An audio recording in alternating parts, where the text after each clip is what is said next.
خلقنا الإنسان ونعلم ما توسوس به نفسه ونحن أقرب إليه من حبل الوريد إذ يتلقى المتلقيان عن اليمين وعن الشمال قعيد ما يلفظ من قول إلا لديه رقيب عتيد وجاءت سكرة الموت بالحق ذلك ما كنت منه تحيد ونفخ في الصور ذلك يوم الوعيد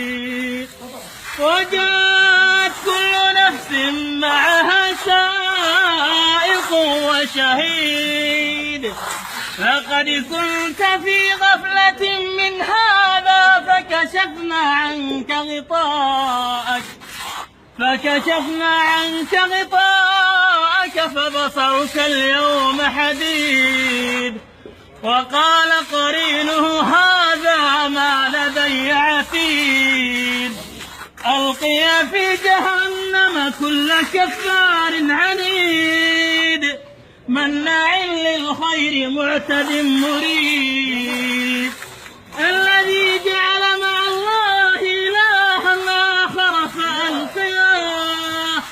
فألقيه في العذاب الشديد قال قرينه ربنا ما أطغيته ولكن كان في ضلال بعيد قال لا تختصموا لدي وقد قدمت إليكم بالوعيد ما يبدل القول لدي وما أنا بظلام للعبيد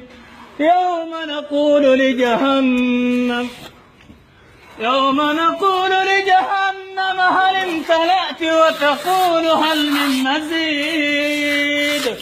وأزلفت الجنة للمتقين غير بعيد هذا ما توعدون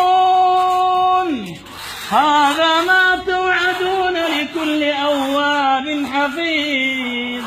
من خشي الرحمن بالغيب وجاء بقلب منيب ادخلوها بسلام ذلك يوم الخلود لهم ما يشاءون فيها ولدينا